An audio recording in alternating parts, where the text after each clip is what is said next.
has a rich tradition of miniature painting beginning from the 11th century to the early 19th century. There are different schools or styles of painting such as Jain, Rajasthani, Pahadi, Mughal and Deccani. Both religious and secular themes were painted in Indian miniatures. Portraiture makes its appearance in the times of the Mughal emperors such as Akbar, Jahangir and Shah Jahan.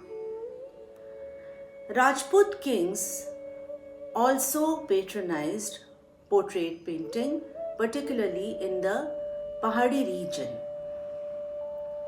In Indian miniatures, one can see that the faces are mostly in profile or the three-quarters view. The Mughal emperor Babur established the Mughal dynasty in India in 1526. However, no painting comes from this particular period. His son Humayun, who was exiled in the court of Iran due to the rebellion of one of his generals, Sher Shah Suri, saw a lot of painting activity in the Persian court.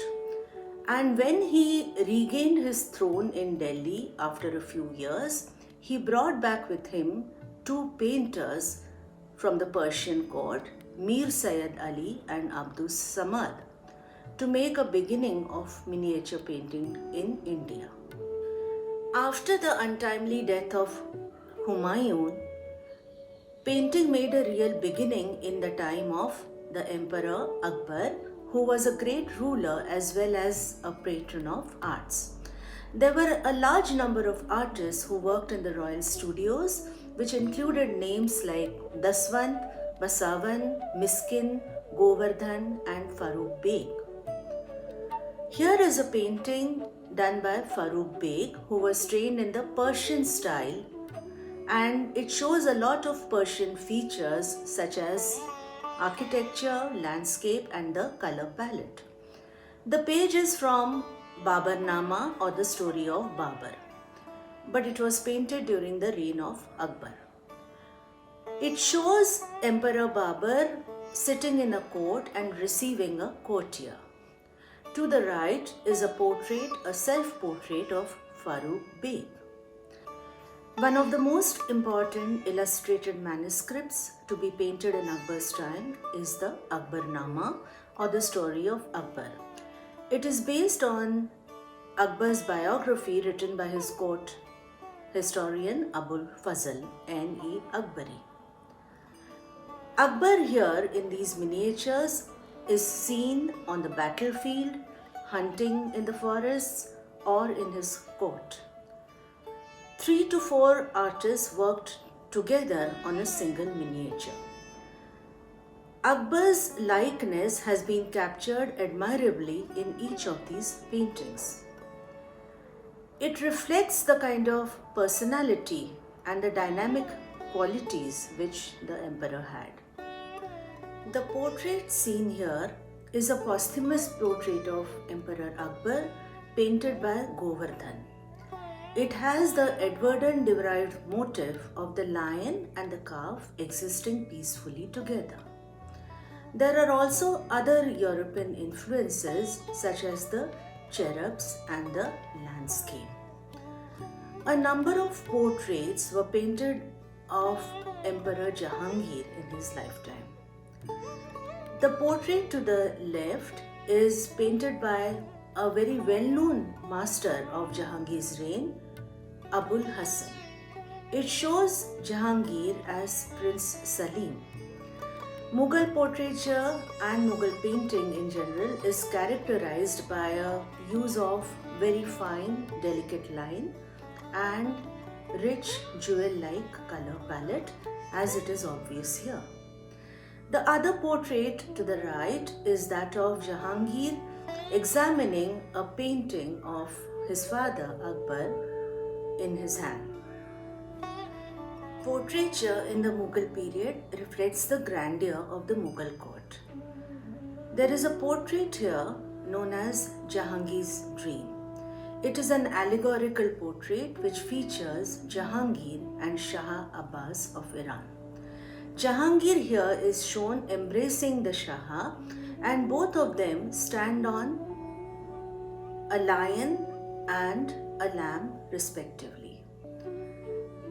The lion and the lamb here are symbolic of the valor and the status of Jahangir and the submissive, weak Shah here. There is a huge halo which engulfs both of them, and below that there can be seen two angels, which is also due to the European influence. The painting here reflects the pomp and splendor of the Mughal court. Emperor Jahangir is seen here weighing his son Prince Khurram on a weighing scale. Prince Khurram was later to become Shah Jahan. There are many portraits of Shah Jahan as well. Shah Jahan is mostly seen riding on his horse, sitting in a garden, or in his court. The portraits of Shah Jahan period are characterized by ornate, elaborate borders. The portraits seen here are two fine examples of Mughal painting done in the Jahangir period. They show the courtier Inayat Khan lying on his deathbed. Inayat Khan was addicted to opium and wine, which caused a deterioration in his health. The portraits, one in drawing and the other painted, show the kind of sensitivity and the fineness of line as well as the delicacy of color which the Mughal artists were known for. Painted in the Mughal style are two fine portraits of Malik Ambar. Malik Ambar was born in Ethiopia and was sold into slavery. He was eventually bought by a leading member of the Nizam Shahi dynasty of Ahmednagar in the Deccan. He slowly rose to the post of commander of their army, which fought a battle against Akbar. Later on, he rose to the position of a ruler and fought many battles with Emperor Jahangir as well. When Shah Jahan rebelled against his father Jahangir, he sought the help of Malik Ambar in the Deccan. It was possible that the painter Hashim, who was employed by Shah Jahan and worked in the Mughal style, was sent as a part of Shah Jahan's envoy to the Deccan, where this portrait to the left was painted. The dark skin of the commander and ruler is quite obvious in these two portraits. Featured here are portraits of Ibrahim Adil Shah II, the ruler of Bijapur in the Deccan. Ibrahim Adil Shah II was an able ruler and a man of great taste and learning. He was a patron of arts and himself a musician and a poet. The portraits seen here show him in three-quarters view in different situations. From the Hindu kingdoms of the Himalayan foothills, also known as the Pahadi region, there are a few portraits of the kings, the rulers, such as that of Sansar Chand of Kangra. Sansar Chand of Kangra was known for his patronage of painting. He is featured here in profile view. The portrait to the right is that of King Dheeraj Pal of the Basoli school. A very important painter of the Pahadi school was the artist Nain-Sok of Guler. Nain-Sok was employed by the ruler Raja Balwant Singh of Jasrota, and the artist has painted several exquisite portraits of his patron.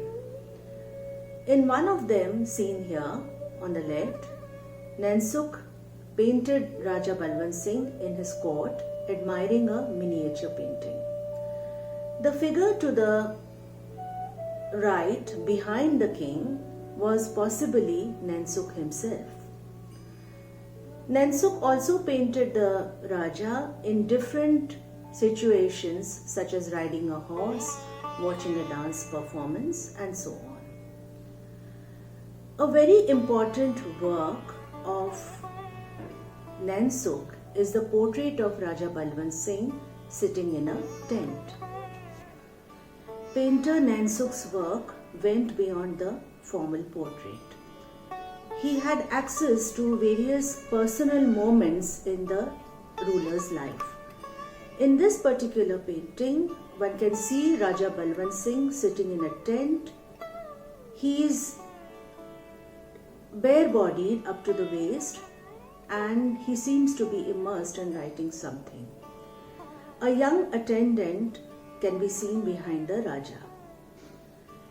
Nansuk's observation of detail and his fine draftsmanship can be noticed in these portraits. There are two drawings of Nansuk, the artist, and Raja Balwant Singh, which are also fine examples of Nansuk's work.